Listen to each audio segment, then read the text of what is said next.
Lijepi pozdrav svima skupa. Dakle, kad sam ja bio student ranih 80, nigdje na sveučilištu u Zagrebu se nisu mogle slušati javne politike, mogli su se dakle slušati u Americi i tada već ne svugdje, ali makar u dijelu zapadne Europe. Dakle, javne politike su kao disciplina na sveučilište u Zagreb došle negdje krajem 90-ih, početkom 2000-ih, nešto prije u Ljubljanu. Dakle, to je nova akademska disciplina koja je u stvari započeta neposredno nakon Drugog svjetskog rata u Americi na najprestižnijim sveučilištima. Otac utemeljitelj je veliki američki sociolog, psiholog i politolog, 3 struke imao, dakle Harold Lasswell. Ja ću vam pokušati vrlo kratko reći što bi u stvari to područje trebalo biti i kako ga danas akademska disciplina koja najjednostavnije se naziva javne politike prati. Dakle, da bismo to mogli razlikovati, u stvari je potrebno, samo vidim koji mi je dakle, napraviti razlikovanje koje je na ovom slajdu i to je ključno za našu priču. Naime, u engleskom jeziku postoji izraz policy. Gospodin Čizmar je danas rekao policy pristup. Vi ste u jednu od svojih prvih rečenica upotrebili tu riječ. A postoji, dakle, izraz politics. Dakle, javne politike su ono što bismo mogli, uz naravno nužna pojednostavljenja, označiti kao onim racionalnim dijelom političke sfere. U Hrvatskoj naravno postoji izrazita odioznost prema riječi politika. Politika, to je ono profano, prljavo, gadno i često se onda nema spremnosti, ne postoji spremnost da se vidi da politika, dakle kao politika za zajednicu je nešto racionalno, nešto što je dakle usmjereno na rješavanje problema s kojima se zajednica suočava i što je u pravilu izbor između alternativa, dakle koje se moraju po nekoj logici rangirati i onda ih uz neki, naravno, aspekt participacije, inkluzije i naravno ekspertize odabrati. Kod nas se politika svodi samo na ovo što je druga strana, dakle, političkog života, dakle, ključna teza od koje ide čitava naša i akademska disciplina, nas koji proučavamo javne politike, da postoje dvije strane političkog života.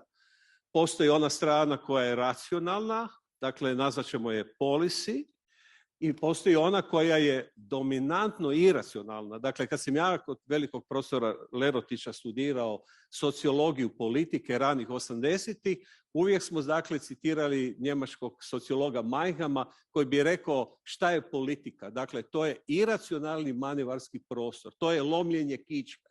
Ali politika nije samo i to. Politika je borba za razvoj zajednice, za uključivanje ljudi, dakle za razvoj strategija koje nose nekakvu dobrobit i tako dalje. Tako da, dakle, 3 ova, dakle, gradivna momenta javnih politika su da su one prije svega racionalni aspekt političkog života, da su namijenjeni rješavanju problema s kojima se zajednica suočava i da u pravilu se zasnivaju na izboru između alternativa.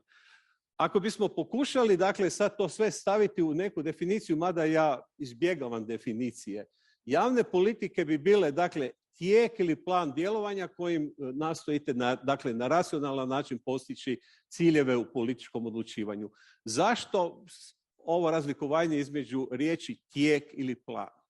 Dakle, ponekad ljudi su skloni reći, ako nemate neki dokument, ako nemate jasno postavljene prioritete u nekom sektorskom području, imate li vi polis?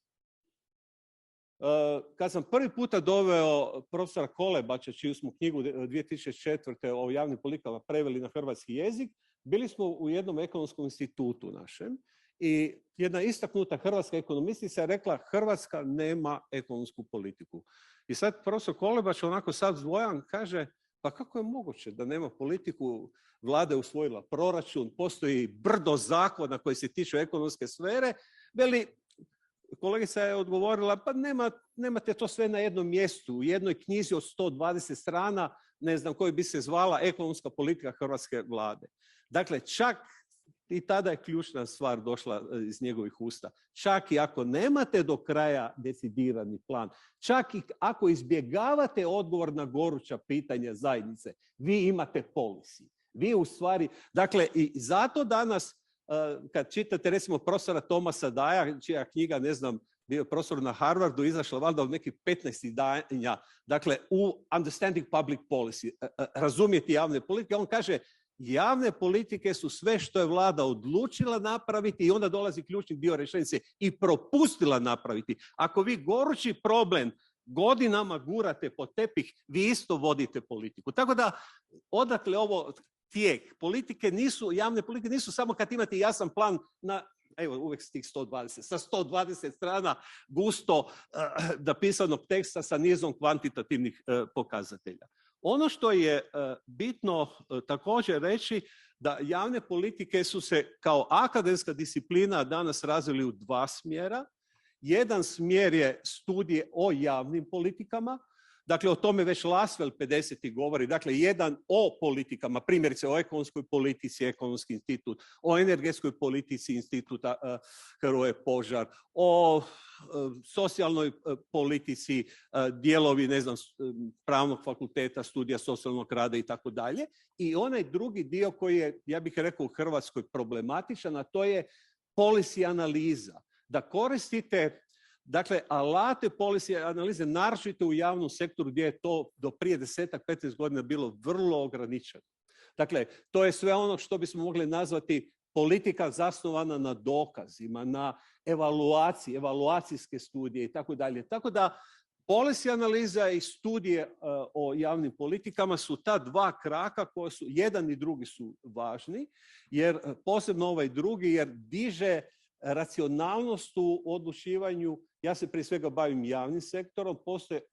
Postoje sada stotine studija koje pokazuje da u mjeri u kojoj ste uveli alate policy analize u vladino odlučivanje i odlučivanje agencija svih ovih sektora, da ste u stvari podigli kvalitetu javnog upravljanja, da ste dobili neto dobitak u ne znam, bruto domaćem proizvodu i da ste generalno povećali inkluziju. Tako da to je ono na što bi ovako jednostavno trebalo reći. I sada ključna stvar, tko stvara javne politike. Svi će reći vlada, vlast, dakle oni koji su dobili izbore i imaju moć.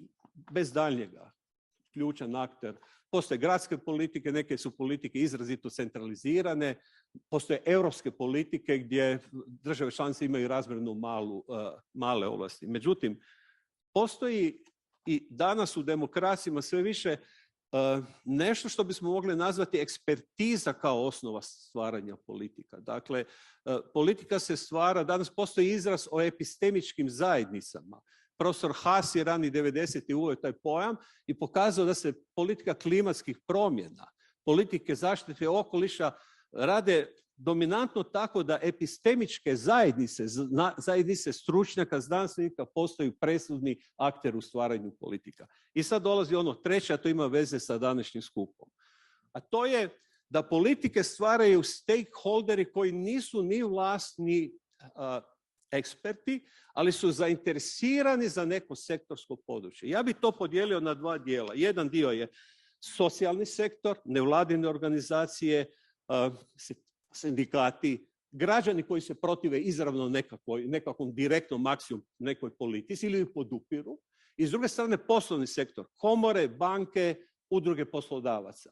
Svi oni sudjeluju u politici, evo sad ću to pokazati, kroz ono što mi nazivamo vodoravno djelovanje u javnim politikama. Dakle, to je djelovanje gdje vi, što bi rekao Anthony Giddens, djelujete u politici tako da pregovarate i surađujete s drugima. On to naziva strukturiranom interakcijom. Dakle, ne možete kroz lijevak vlasti spuštati neke autoritativne odluke. I danas studije pokazuju da ako imate izraditu dominaciju samo okomite dimenzije, dakle, ono što vlast čini preko te metafore, da kažem, lijevka vlasti spuštajući autoritativne odluke, ako nemate ovu korekciju kroz pregovaranje, suradnju, bilo poslovnog, bilo socijalnog sektora, da su politike, da idu malo u krivom smjeru.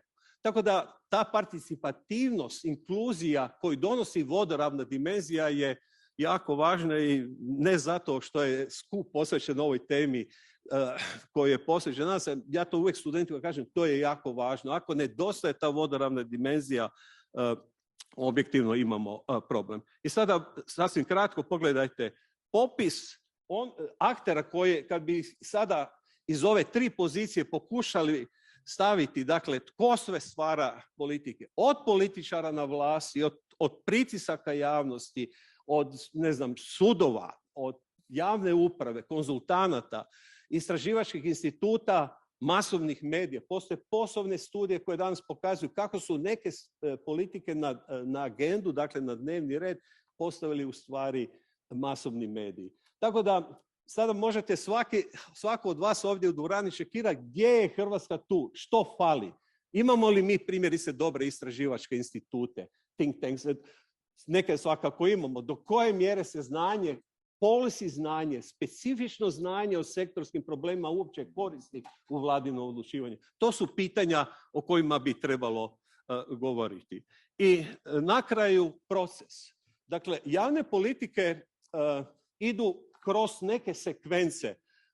Ovo što je ovdje na slajdu je naravno pojednostavljeno linearno izvođenje. Dakle, u stvarnosti to ne ide uvijek tako. Imate ponekad preskakanje. Ali mi danas pojednostavljeno govoreći smatramo da javne politike i u stvarnosti prolaze 5 sekvenci. Dakle, od toga da ih netko treba artikulirati i staviti na dnevni red, da ih treba ad 2 formulirati, što drugim riječima kolokvijalno rečeno izvagati. Dakle, povezati sredstva i ciljeve. Dakle, vidjeti kako realizirate politike, da o njima treba zajednica donijeti odluku, dakle, ergo da ih treba legitimirati, netko mora donijeti odluku, da napokon idemo s politikom mentalnog zdravlja, primjerice, i razvijat ćemo što god bilo. Zatim, ovo što je gospodin Šizmar dobro rekao, treba ih provesti, dakle, implementirati. Odmah da kažem, u prvih 20 godina razvoja javnih politika kao discipline ni u Americi nemate ni jednu studiju o implementaciji. Tek je 70. godina prošlog stoljeća utvrđeno da morate posebno istraživati, i to je započeto na Berkeleyu, gdje je profesor Vildavski sa grupom postdiplomskih studenata istraživao zašto pod navodnicima genijalni program koji je savezna vlada u Washingtonu o policiji zapošljavanja u Oaklandu, u Kaliforniji, potpuno propao. I taj case je bio u stvari prva knjiga objavljena 73. u implementaciji. O tome bi se u Hrvatskoj dali napisati vjerojatno tomovi knjiga. I politike naravno treba vrednovati, treba ih evaluirati, treba ih ocijeniti. Sad završavam s ovime.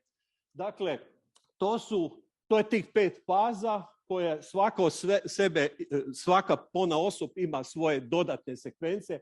Primjerice, u formulaciji imate barem 4 stvari. Morate moći dobro utvrditi, identificirati opcije. Morate napraviti, to se u Hrvatskoj često preskače, procjenu učinka opcija. Dakle, da zapravo vidite što zajednica može očekivati ako poduzmete određeni korak. Morate napraviti i razradu politike, dakle to je prije svega izrada odgovarajućih instrumenata propisa i morate kao 4. podkorak napraviti sigurno procjenu učinka propisa, da vidite kakav njihov socijalni, fiskalni, ekonomski i drugi utjecaj. Gledano kroz, i s time završavam, kroz jednu metaforu pješčanog sata, zapravo se pokazuje da policy proces na početku i na kraju ima najviše aktera. Najmanje ih je u ovoj sredini kad se politika legitimira. I to je na neki matrica po kojoj mi istražujemo. Dakle, čitav proces. Danas postoje već stručnjaci mlađi koji se specifično bave samo implementacijskim studijama, dakle samo provedbom. Neki se bave samo evaluacijskim studijima. Ja sam imao tu sreću da uz profesora Grdešića, moram reći, iniciram tu disciplinu na sveučilištu. Javne politike sam prvi puta slušao kao akademsko predavanje kad sam imao 41 godinu, jer moj doktorat je iz političke ekonomije. I dakle, nikad nije kasno. I naučio sam puno, dakle, u tim nekim zrelim godinama s doktoratom iz političke ekonomije o javnim politikama i drago mi je da sa čitavim nizom ljudi da na sveučilištu danas se to sluša i na pravnom fakultetu i na edukacijskom, rehabilitacijskom i na nizu instituta razvijaju se vrlo ozbiljno policy studije i ja vjerujem da mogu doprinijeti kvaliteti javnog odlučivanja i zaključno kako rabiti riječ javne politike, taj famozni public policy u hrvatskom jeziku. Kroz plural politike. Imamo li dobre politike za taj problem? To je ona distinktivna točka. Dakle, to znači jesmo li uključili sve eksperte koje smo mogli? Jesmo li sve zainteresirane strane uključili? Jesmo li jednu veliku skupinu koja je važna za provedbu te politike možda zaboravili i tako nanijeli veliku štetu? To su dakle pitanja kada se razmatra odgovor na upit imamo li dobre politike. Evo, ja se nadam da sam vas uspio barem malo senzibilizirati, zainteresirati dakle za to akademsko područje. Velim koje nisam doktorirao, slušao sam na svom postdoktorskom u Americi prvi puta predavanje o tome i zadnjih 20 godina se bavim samo time.